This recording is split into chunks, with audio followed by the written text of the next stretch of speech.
Hi అండి. నమస్తే. Welcome to Suhasini's kitchen. నేను మీ సుహాస్ని రెడ్డి. ఈరోజు మన కిచెన్‌లో పచ్చి పరింకాయతో కర్రీని చేసి చూపించబోతున్నా. అదేనండి బొప్పాయితో. మా ఆంధ్రాలో అయితే పరింకాయ అంటాం. ఈ పరింగకాయ చాలా చాలా రుచిగా ఉంటుందండి. పచ్చిగా ఉన్నప్పుడు కూడా తినడానికి ఇది కొబ్బరి లెక్క ఉంటది. అంత టేస్టీగా ఉంటది. ఈ కాయతో మీకైతే ఈరోజు నేను కర్రీని చేసి చూపించబోతున్నా. చాలా సింపుల్‌గా ప్రిపేర్ చేసుకోవచ్చు. రైస్‌లోకైనా, చపాతీలోకైనా చాలా బాగుంటుంది. ఇందుకోసం ముందుగా పరింకాయని శుభ్రంగా కడగాలి. పచ్చికాయ పైన పాలు వస్తూ ఉంటాయి కాబట్టి 2 సార్లు శుభ్రంగా కడిగిన తర్వాత పైన ఉన్న తొక్కునంతా కూడా తీసేసుకోవాలి. చూడండి ఈ విధంగా పైన ఉన్న తొక్కును మొత్తం తీసేసుకొని ఇప్పుడు చిన్న చిన్న ముక్కలుగా కట్ చేసేసుకోవాలి. ఈ పరింకాయ బెనిఫిట్స్ చాలా అంటే చాలా ఉన్నాయండి. మనకి ఈ మధ్య కాలంలో జ్వరం వచ్చినప్పుడు తెల్ల రక్త కణాలు తగ్గి చాలామంది హాస్పిటల్‌లో జాయిన్ అవుతూ ఉంటారు కదా! అలాంటి వారు పచ్చి పరింకాయని ఎక్కువగా తీసుకోవడం వల్ల రక్త కణాలనేవి మనకి త్వరగా వృద్ధి చెందుతాయి. అంతే కాకోకుండా మనలో ఇమ్యూనిటీ పెరగడానికి కూడా ఇవి చాలా దోహదపడతాయండి. అందుకని అప్పుడప్పుడు కూడా మనకి పచ్చి పరింకాయలు ఎక్కడైనా అవైలబుల్‌గా ఉన్నప్పుడు ఖచ్చితంగా తినండి. రుచి కూడా చాలా బాగుంటాయి. ఇలా చిన్న ముక్కలుగా కట్ చేసి పక్కన పెట్టుకోండి. ఇప్పుడు స్టవ్ మీద చిన్న పెనం పెట్టుకొని కొద్దిగా ఆయిల్ వేసుకొని ఆవాలు, జీలకర్ర, కరివేపాకును వేసేసుకోవాలి. ఇవి బాగా ఫ్రై అయిపోయిన తర్వాత చిన్నగా కట్ చేసుకున్న ఈ బొప్పాయి ముక్కల్ని కూడా ఇందులోకి వేసేసుకోవాలి.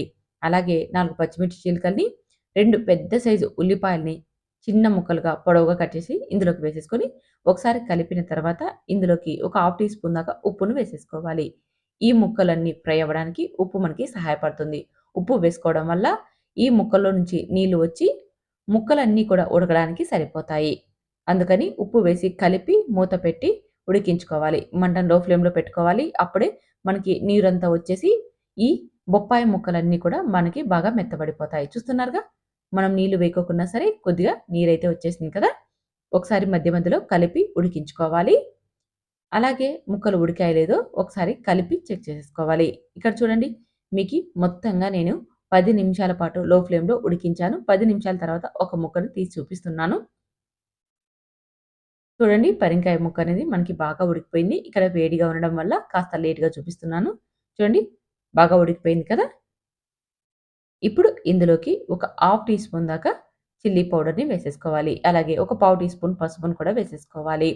ఒక హాఫ్ టీ స్పూన్ ధనియాల పొడిని, ఒక పావు టీ స్పూన్ గరం మసాలాని వేసేసుకొని మనం ఇంతకుముందు ఈ ముక్కలు ఫ్రై అవ్వడానికి ఉప్పును వేసుకున్నాం కాబట్టి, ఇప్పుడు చెక్ చేసుకొని కాస్త తక్కువగానే ఉప్పును వేసేసుకోండి. ఇలా వేసేసి ఇదంతా బాగా కలిసేలాగా కలుపుకోవాలి. ఈ మసాలా అంతా కూడా ముక్కలకి బాగా అంటేలాగా 5 నిమిషాల పాటు లో ఫ్లేమ్‌లోనే బాగా కలిపి, ఇప్పుడు మూత పెట్టి మరొక 5 నిమిషాల పాటు లో ఫ్లేమ్‌లోనే ఫ్రై అవ్వనివ్వాలి. ఇలా మూత పెట్టడం వల్ల ఈ మసాలా అంతా కూడా ముక్కలకి బాగా అంటి తినేటప్పుడు టేస్ట్ చాలా బాగుంటాయి. 5 నిమిషాల తర్వాత చూపిస్తున్నాను చూడండి. మనకి కర్రీ అనేది రెడీ అయిపోయింది. ఒకసారి అంతా బాగా కలిపేసేసుకొని, పైన కాస్త కొత్తిమీరని చల్లుకొని సర్వ్ చేసేసుకోవడమే. చపాతీలోకైనా, రైస్‌లోకైనా చాలా చాలా బాగుంటుంది. రుచి చాలా బాగుందండి. తప్పకుండా మీరైతే ఒకసారి ట్రై చేయండి. ట్రై చేసిన తర్వాత టేస్ట్ ఎలా వచ్చిందో కామెంట్ చేయండి. అలాగే నేను చేసిన విధానం నచ్చితే లైక్ చేసి ఈ వీడియోని షేర్ చేయండి. Thank you for watching.